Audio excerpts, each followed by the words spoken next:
You know what time it is. You know what time it is. How firm thy friendship.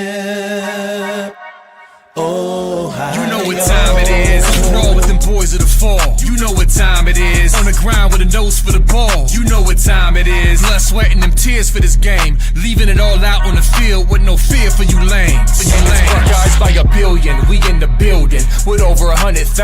We represent from the uttermost to the public housing. If we don't play, our wide receivers got your secondary shook, so they cook them like Bobby Flay. Hey, stay out of my way and trust me, cause I know it's OH. Somebody please give this brother an IO. Come on. What up, Buckeye Nation? Welcome to the Buckeye Boys, where we talk about college football with real fans. I'm Devin. That's Mello. And as you can see, we're back at it, man. We got a big-time guest with us tonight. 5-star, number 1, defensive lineman, plays the offensive line too. 2028 prospect Kellen Hall out of Louisville, Kentucky. Kellen, how you doing, brother? I'm doing great. How are you guys? Good, man. We're blessed to be back at it. Like we said, Kellen, we've interviewed a lot of big-time recruits. We love it. We love hearing stories of success. We like starting at the beginning, building this relationship, getting this first interview out of the way, and hopefully this leads to more in the future. But appreciate you joining us tonight, man. Yes, sir. Thank you. Yeah, Mello, how you doing, dude? Man, I'm good. Had a great day at work. You know, it was cool.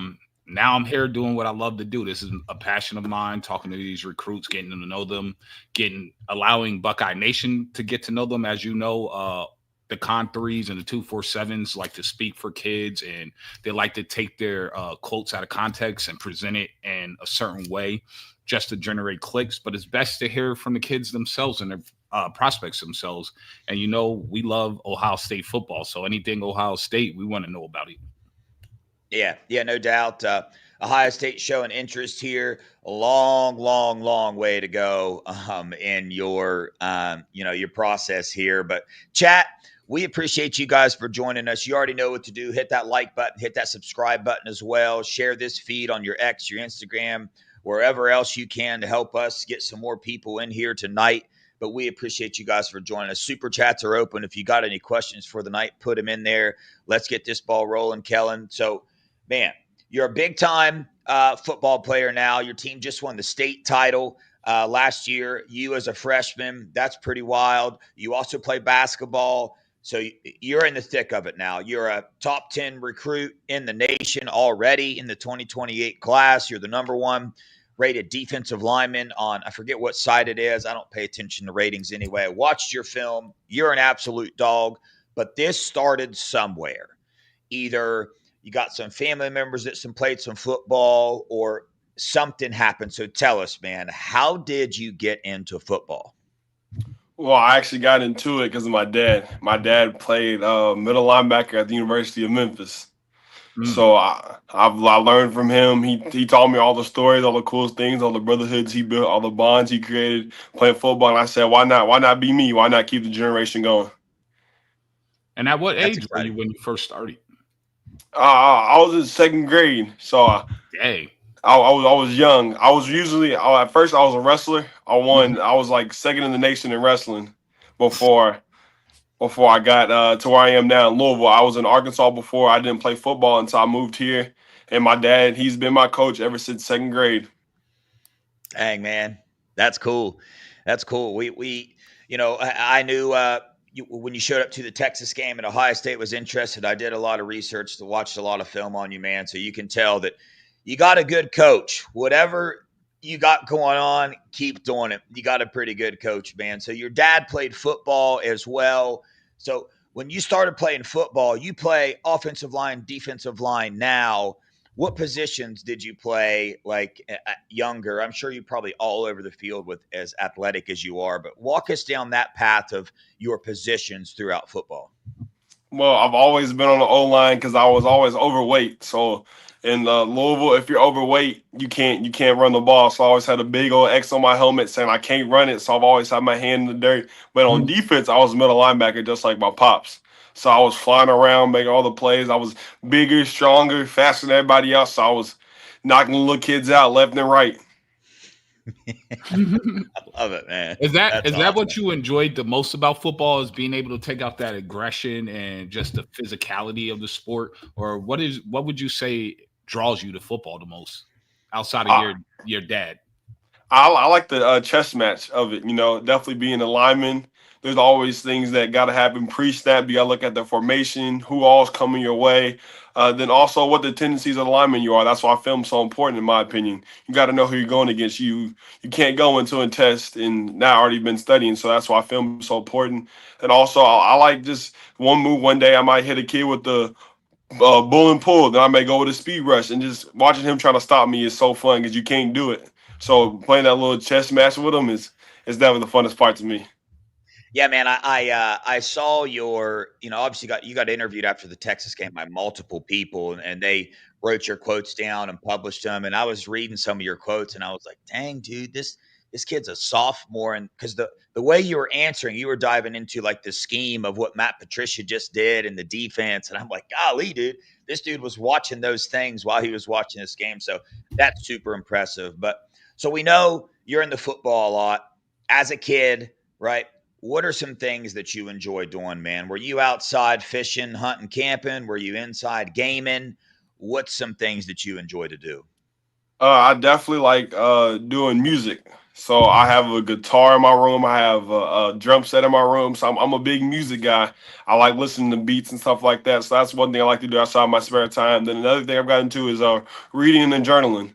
Nowadays, the world's so hectic, especially with the good recognition I'm getting now. I got to keep my head strong. So I just writing down my thoughts and reading, keeping a clear mind and keeping my vocabulary up. Then also playing video games. I like sitting down with the guys, hopping on a little game of 2K or playing some college football 26 and then beating them in it because I'm a big competitor. So I don't lose it regardless of what we play.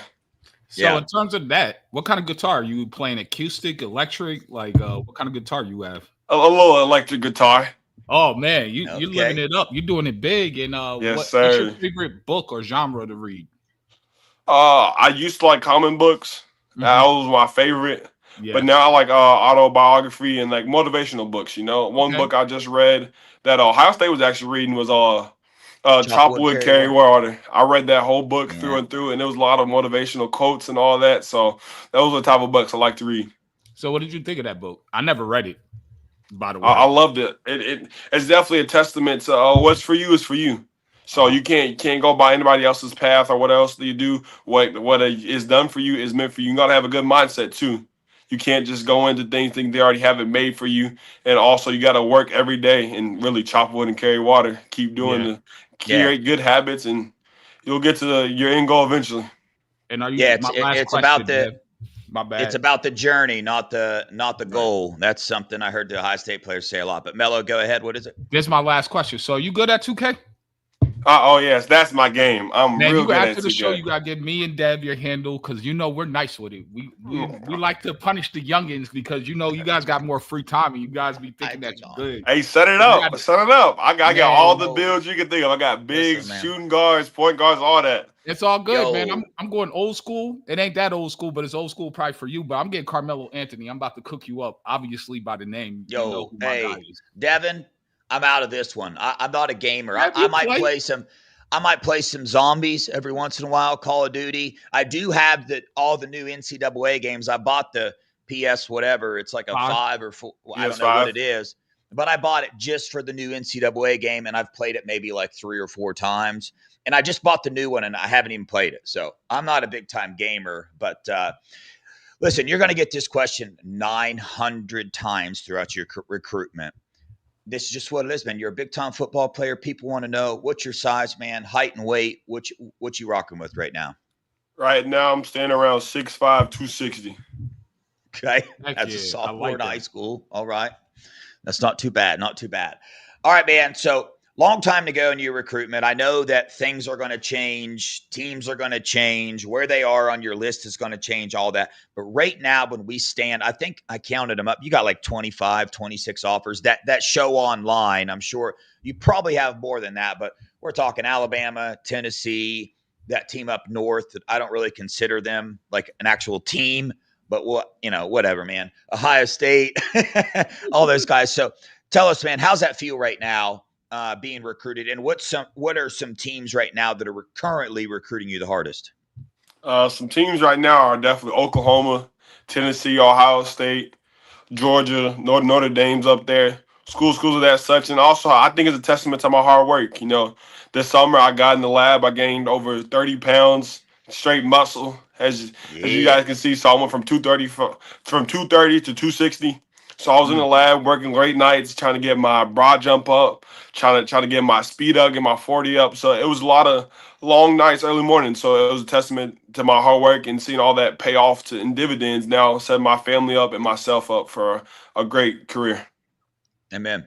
I love that, man. It's dude, this day and age, with as many people as popular as college football is, even skills aren't going to get you there, right? Genetics aren't going to get you there anymore. You have also got to be the hardest working dude in the room. Like Jeremiah Smith, he could probably not work that hard and go out and be a pretty decent receiver, but if you want to be the best, you've got to absolutely work nonstop. But speaking along the offer line, super early, I've always been curious to ask a kid this super early in his recruitment, but what are you looking for out of teams right now? It's not like you're about to make a decision, so you're not down to like the final points, but what is it that you're focusing on right now when you talk to or when you go visit schools? What's your focus?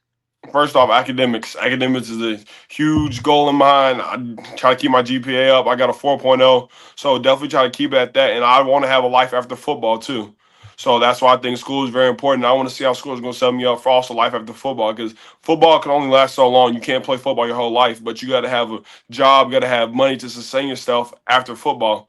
Then also I want to have a family-like environment, because I know all of the schools that I look at and are of a high caliber. There's some good schools in my state, but they're all also pretty far away. So I want to know wherever I go, I need to feel like I'm right there in my backyard. Then third, a good fan base. If I do go far away, I want to have that crowd right there, regardless of who we play. If we play the best team or the worst team in the nation, I need that packed out 100,000 plus, and I need to know people are going to be there supporting us and cheering us on every day. Yeah. Yep. That's good stuff, man. Mello, what you got? So I just find it incredibly impressive, because I don't think people know how hard it is to put 30 pounds on over an off season or over a summer. The discipline it requires, the sleep it requires. They just think you go in there and you just lift and you can eat whatever you want and you're just going to gain the weight. Yes, you'll gain the weight, but it won't be good weight. But to dial in that nutrition factor and the sleep and making sure you're hydrated and still going out and training, probably like you train probably immense amount on your craft, especially you're playing defensive end, defensive tackle, and offensive tackle. So that's a lot of skill sets that you have to master if you want to run it back, right? Just doing the same thing that Ohio State is doing. So can you just speak to the type of discipline that you have intrinsically, and did your dad or your mom help instill that into you? Oh, yes, I definitely did get it from my parents. My dad, he tries to give me the best, because he didn't have the best situation nor than my mom. So they try to prepare me for life and give me everything that I need. And also my trainer, his name is Chris Vaughn out here in Louisville. He has a lot of guys in the league, and he's well known. So he put me on that turf regimen, and he trained me like I'm a college guy. Because you get to play at the highest level, you got to prepare and train at the highest level. So I had to eat a lot of vegetables, which kids don't like. Eat a lot of steak, rice, chicken, all that to prepare my body for the true change. And there was a lot of discipline. Can't have sweets and all that junk food that slows you down. And also, like you said, sleep. Huge testament. I got starting to get 8 hours of sleep, and I can see my body different. And also recovery. Recovery is huge.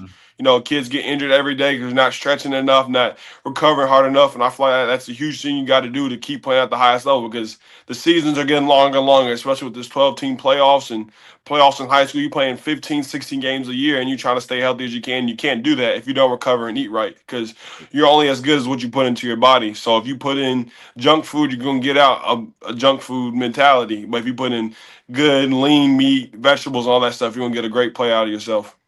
Yeah.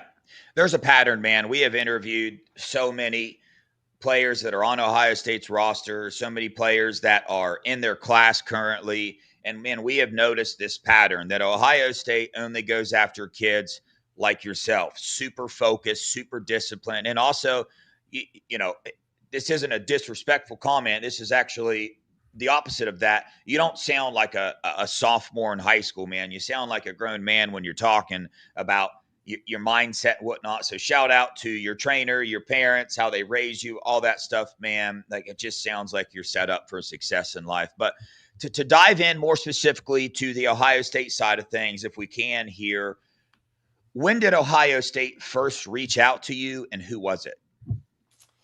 I don't know who reached out, but I know it was after one of my seasons. I put out my offer list out there.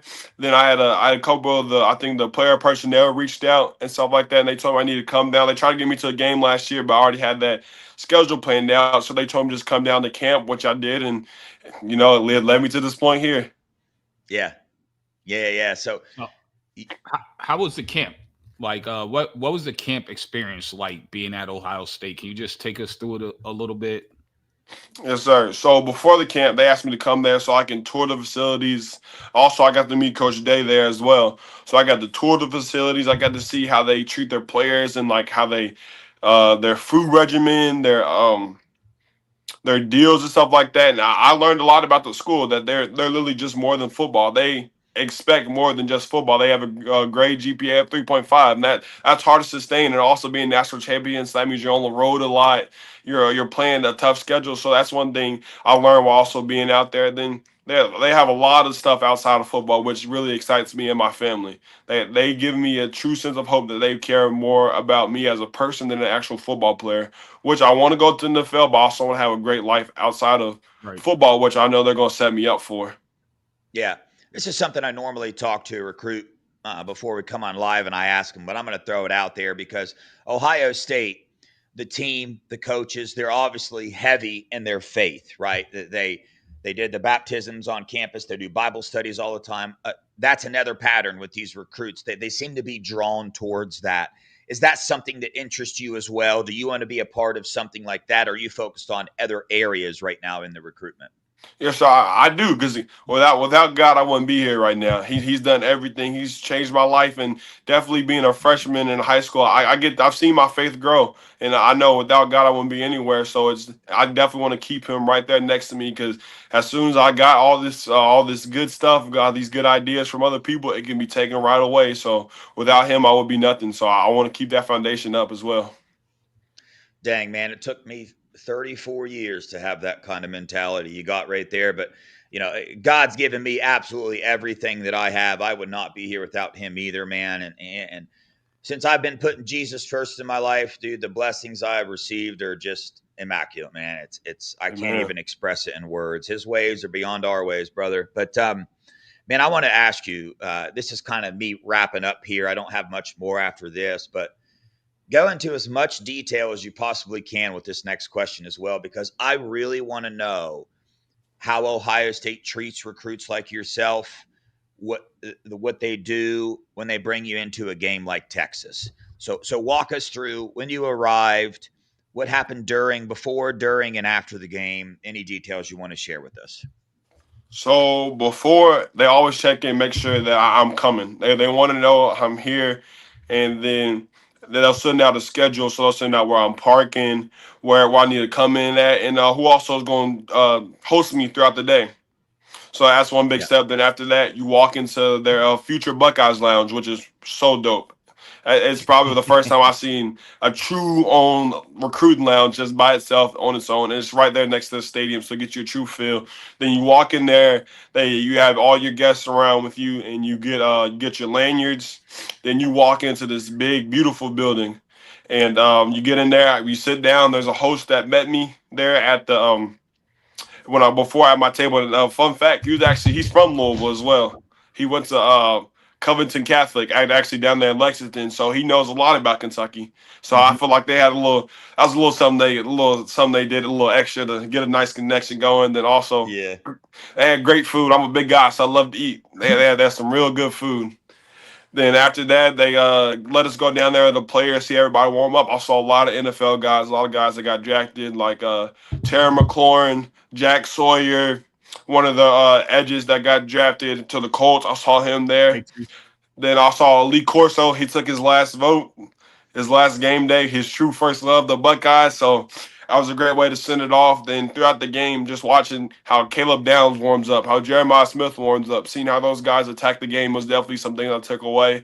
And watching all those guys get ready, because you really can't see on film on TV how much goes in before the game. You just see the ball kick off and you see 3.5 hours of straight football, but there's so much work that goes into before all the warm ups, the drills, everything doing it's fast motion at high speed, and you see them do it so perfectly. Then you watch the game that at halftime they get you some more food, which I needed.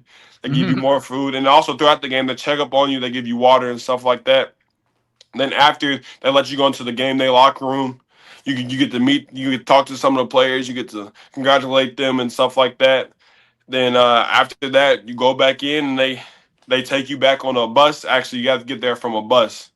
So you go back on the bus and they send you on your way. But then actually, I came back the next day to keep talking to Coach Johnson. Yeah. And so I went back up there Saturday morning and we sat down, had a good talk. And he said he's going to be coming up to Louisville real soon. Nice, man. Mello, real fast before you ask your final thing, I wanted to mention this. This is a funny series of events, Kellen. I got a call from Duke Pettijohn, Riley Pettijohn's, dad, and they do something called Pop's Pod on our channel where, Devin Sanchez's dad and Duke come on here and they interview other parents and recruits sometimes about the recruiting process. He's on the phone and he's like, hey, I think I might have a guest coming on Pop's Pod. Kellen Hall's dad might be joining us for a Pop's Pod episode one time. And I'm like, this was just yesterday. I said, well, that's wild because Kellen's coming on our show tomorrow. We're going to interview him. So shout out to your dad, man. Hopefully he joins us for an episode of Pop's Pod, talk some football sometime, but we'll see where that goes. But Mello, what you got, man? So what was your experience of the game day atmosphere, and what did you think about the defense that Matt Patricia put out there? I know he talked about the quotes. I didn't actually get a chance to read the quotes, so I like to hear it directly from you. And I know sometimes they'll just take quotes and just throw it randomly so you don't get the whole context of what you're trying to say. So can you speak to the game day experience, and what did you think about the defense, seeing how you like a chess match, right? So I feel like it's more like a chess match between Coach Sark and Matt P, our defense versus their offense, SEC versus Big Ten, our culture versus theirs.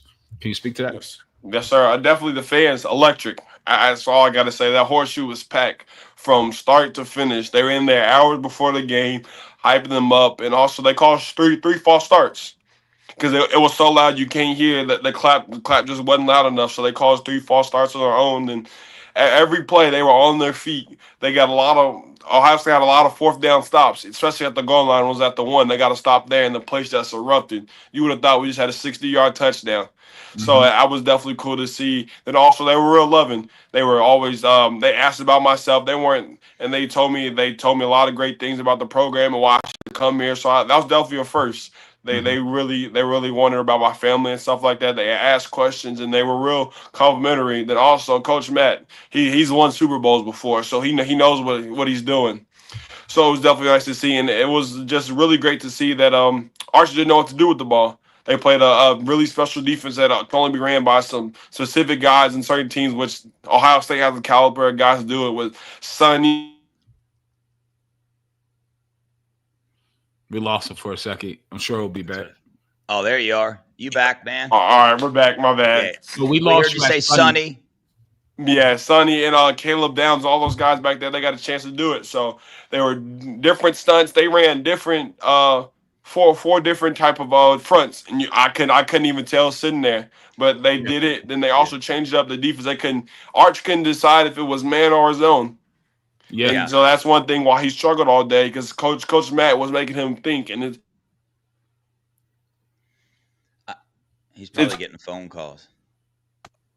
It's hard to think as a quarterback when you don't know if it's man or zone, because you throw the ball like he did. He threw some picks because he thought it was zone, and he thought he could loft it out there in the soft spot, but it turned out it was man. So having him confused all day. Then also that D-line stepped up when they needed to. They really did. They got great push. And Texas, there's some big boys. They really are. And seeing them get pushed, lock out, get good depth, and it was just a great game by Matt.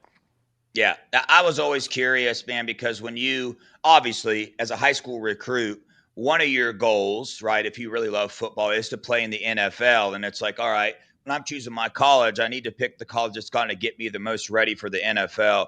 Well, I was always curious, like a player like yourself, thoughts on Matt Patricia, because that's an NFL defense that these guys are running, right? You heard all the national media talking about the disguises, the coffee house stunt that Reese ran. Like those things aren't normally ran in the college football setting. So what Matt Patricia is bringing there is an NFL, like defense. So I appreciate you sharing the thoughts there. One question from the chat, and we'll let you out of here, man. They want to know what your thoughts were of the city of Columbus. It's just great. It's real good. Everything, there's great food around there. I ate at a place called, I think it was called Toro or something like that. It was a nice little fancy restaurant. It was real good. And also the community. It's a real community down there in Columbus. You really think, when you think of Ohio, think of Cleveland. But now, since I've been down there so much, when I think of Ohio, I think of Columbus because how great the people are, great environment. It's just a real beautiful place by itself. The trees are beautiful, especially during the fall, like it was. It was nice weather and all that. So I love it. Yeah. How far is Louisville from Columbus, if you don't mind me asking? 3 hours from where I am, 3 hours and 15 minutes. So it's not bad at all. Yeah, that ain't bad at all, man. Well, Keelan, we appreciate you coming on here, sharing everything that you did. Like I said, we love hearing the story. All these Buckeye fans, there's 300 people in the chat right now. They're going to be following your career. Is there somewhere, Twitter, Instagram, can you let us know where some of these guys can follow you and keep up with your college career? On both Instagram and X, you can type in Kellen Hall or Big Dog Hall. You'll find me both there as well on both sites. Yeah. Good stuff, man. Well, hopefully we're going to be reaching out again and who knows how long, 6 months, years, something like that. Get you back on here, get an update from you, see where you're at in your process and all those things. But, appreciate you coming on. Mello, any final words here? Hopefully we'll see your dad on Pop's Pod this week or next week, whenever it is. I think it would be good for him to be there with two parents who have freshmen on the team currently, Duke Pettyjohn, who is Riley Pettyjohn's dad, and Devin Sanchez's dad, Daniel. It'll be awesome. Hopefully they can make that connection and just cook up something for everybody out here. Yes, sir. And also Riley's dad, Riley's mom, and my dad, they actually worked together. They used to work together before she went to work at Ohio State. So we know their family pretty well. Oh, that's so we awesome. definitely had a conversation to go on that show. So it'll be coming pretty soon. Yeah. Love it, man. It's a small world, isn't it? It's crazy. Yes, sir. Small world. So yeah, it is. Hey, Keelan, been an absolutely joy. Keep doing what you're doing, man. We're going to be following your high school career, watching all your tape, watching your games, keeping up with you. God bless you, brother, and I wish you the best, man. Yes, sir. Thank y'all. Y'all have a great night. You too. Yeah, OH. Hi-yo. Yeah. Take care. I almost didn't slip that in there at the end, but got him. I'm glad you did. Yeah. It's wild. I don't know what it is because I can't go back in time and remember what my generation was like at sophomores, but I didn't go to school with a bunch of kids that remind me of Keelan, right? That are that focused and driven and take things so serious. I just didn't. Maybe it's because I only graduated with like 200 people. That's probably why. But I don't know. I just feel like it's different now. These kids are so focused. You almost can't call them kids anymore. When you got a 15-year-old doing what he's doing, like that's stuff that men do. That's stuff adults do. Watch what you eat, train every day, get focused like that. It's kind of wild. And that pattern continues, Mello. Every one of these recruits, that culture aspect of Ohio State, they are very, very specific with who they go after. And it sounds like, we got another family. Knows the Pettyjohns. Dad has been the coach. Daniel was to Devin. Duke was to Riley. It's just like there's these patterns here where Ohio State's not just looking at these recruits, these football players.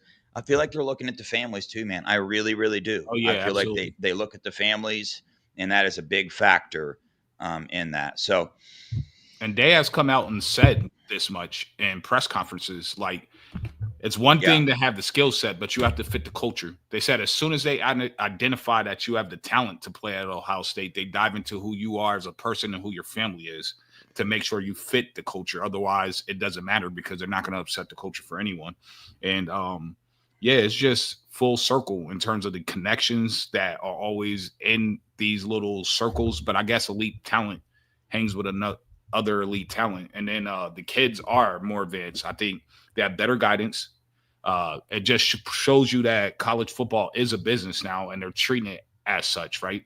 They're more professional early, especially if you get ranked as the number 1 D-lineman in the country in your class. I hope you have guidance around you that is going to have you taking it serious, and people that are going to push you in the right direction for the right reasons, not for their own, what they can get out of you and use you, right? So it seems like he has that, and being surrounded by his family. So let's see how it plays out. Yeah.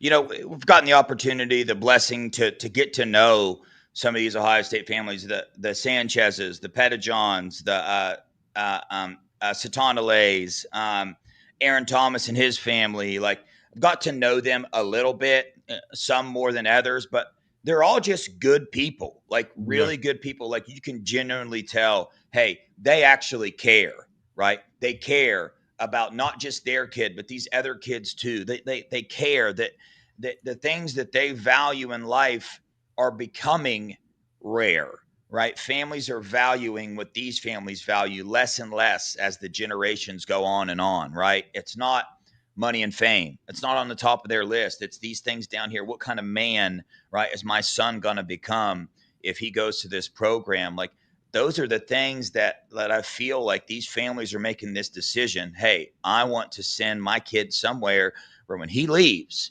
not only is he going to have a chance to go to the NFL in the best possible way, but he's going to be an awesome man in the community, to his future family, his future kids, to his current family, all that stuff. So I love it. That's just what I don't get.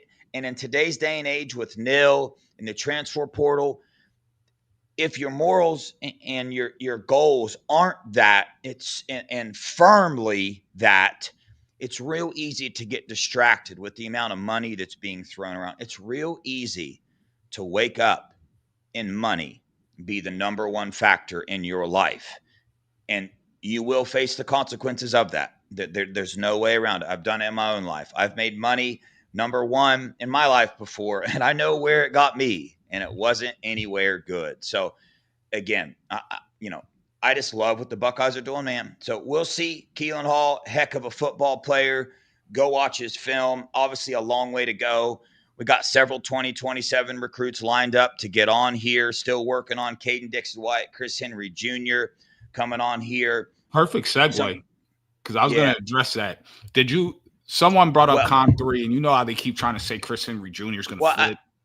I got to say this real fast too, because some people wanted to talk smack because I said I was going to interview Caden and Chris Henry Jr. after the game, and I got a few messages from some people, and I just have respect for the kids. Okay, so I'm sorry that I said I was going to interview him after the game. I did not. To my loyal listeners, I apologize for that.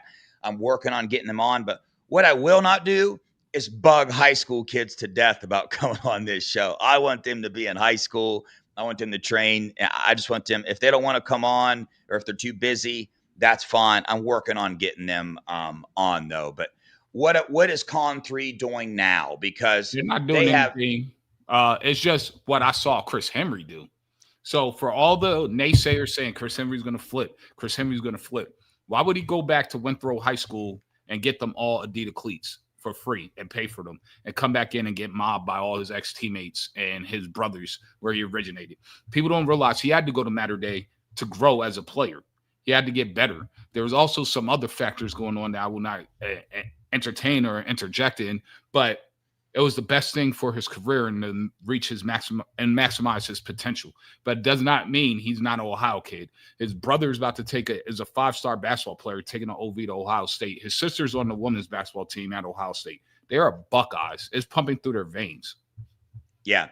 The other thing you got to look at, like this Blaine Bradford thing, right? Mm-hmm. So Blaine Bradford's dad, Stacy Bradford, is doing all these interviews. He's the one doing all these interviews. Blaine Bradford, I haven't seen him do an interview since he committed to the Buckeyes.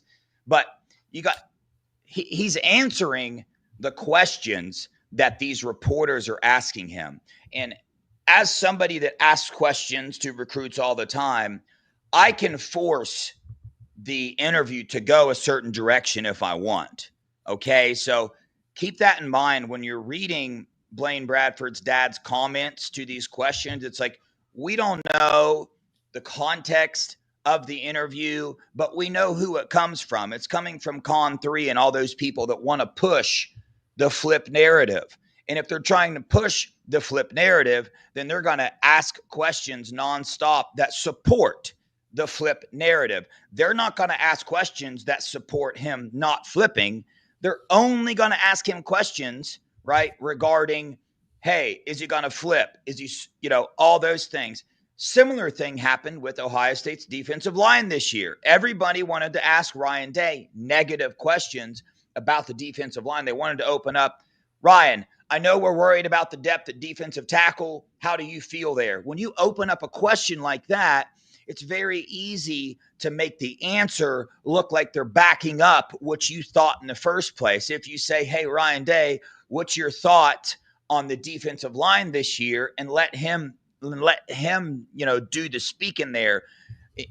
Dude, it's real easy to push these interviews and, these kids and even coaches sometimes in a certain direction, depending on how the interview was done and the questions being asked. So I wouldn't get too worried and caught up with anything that comes out of Con3 whatsoever. If you can't see what they got going on over there in regards to Ohio State in particular, then I don't think I can help you. If you're one of those that wants to comment on this show afterwards and say that, I just have my fan glasses on or whatever, I promise you I don't. Like, take a step back and go look at Con3's page and their YouTube shows. When they bring up Ohio State, look at the light they bring them up in versus other teams. Like, I can't tell you how many times they interview other players, and the interview is basically to support how locked in they are to that team. But when they interview Ohio State players, it's all about, hey, how locked in are you? What other teams, Chris Henry Jr., for example, they asked, what other teams are in contact with you?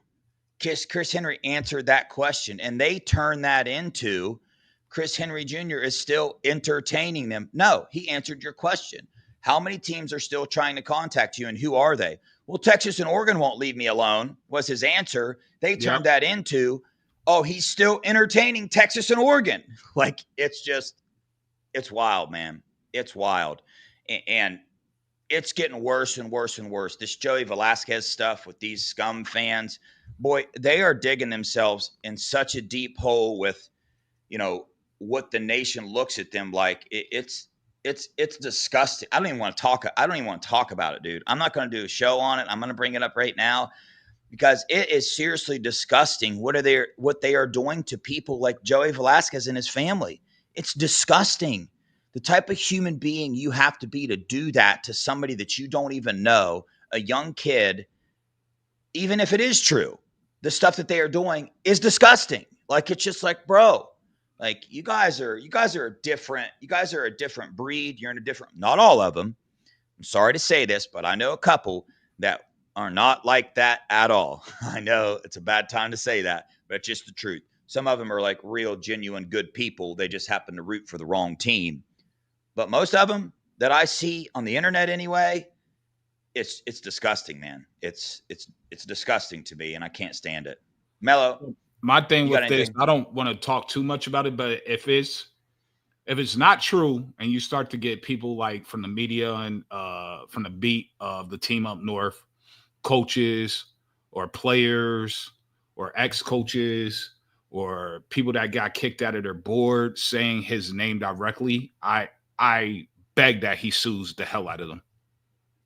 That's my only thing, because that's the only way they're going to learn. You can't do things in a street manner anymore and take it out in the street and fight them. So I hope he sues them. And one of the guys I think is a billionaire, so sue him for everything he has that you possibly can get. Yeah, all their money. So that's what I hope to see from this. If it's not true and they're slandering him. Outside of that, I'm going to focus on our back-to-back national championship run that we're about to go on. Yeah, real fast, put it in context here. Their fans are complaining that somebody illegally stole information that they illegally acquired in the first place. Okay, so it's just like, bro, Yeah. they're talking about secretly recorded, and that's illegal. It's not in that state. You can be secretly recorded in the state of scum, and it's not illegal. So the things that they're saying, they're just really, but you're right, Mello. Focus on the fact we just won a national title. We just beat the number one team. Coaches poll came out. We number one. AP poll came out. We number one. I don't care about that, but I like it, right? And I'm not sure how much I like being number one, to be honest with you. Like, I don't really care. I'd almost rather be number 2, number 3, number 4. Shoot, put us at number 10 and disrespect us so these players can use that, because Ohio State, I know the team last year was real good at that. They loved that. Disrespect them all you want. Take your shirts off on the field before the game. See what happens to you. You know, talk about putting a red dot on us before the game and see what happens to you, Mr. Red Dot. Didn't look very good. And this Arch Manning stuff, if you dig into Arch, the type of player he is, there's a few times he pointed his finger and laughed at Will Smith Jr. when he missed a tackle and stuff. So he's got that cocky nature too. Who did? So he can Arch Manning. Will Smith Jr. went to tackle him out of bounds and missed, and go watch the game and watch him point. You could tell he's clowning on him for doing it. So it's like, hey, man, you know, the national media did a lot of this, but you did some too. You ran your mouth a little bit. You did it as well. He did run his mouth. Yeah, it ain't just this now. And now everybody's like, I even did it. I even fell victim to, well, the national media is just making Arch to be, it's a little bit both ways. He did the same thing, man. But go back and watch Arch's high school film, bro. Just do that for a second. But Mello, I'll be honest with you. I don't know where he played high school ball at, but I think my 60-year-old uncle could go and be a 5-star in that state. I'm just being honest. He played with some middle schoolers or something, because that's some of the worst high school football I've ever seen in my life. I'm just being straight up honest. I always thought that, even way before podcasting and any of this. I've always thought that he played terrible competition. Well, dude, I mean, some of the clips I'm seeing, I think they're like AI generated, because they don't look real, but they are real. They're actual highlight clips. And you look in the background, and there's like this big defensive tackle running at him at about 3.5 miles an hour, looking like he's having trouble just running. And it's just like, bro, this can't be a real highlight clip. And it is. So he's bigger than the old lineman.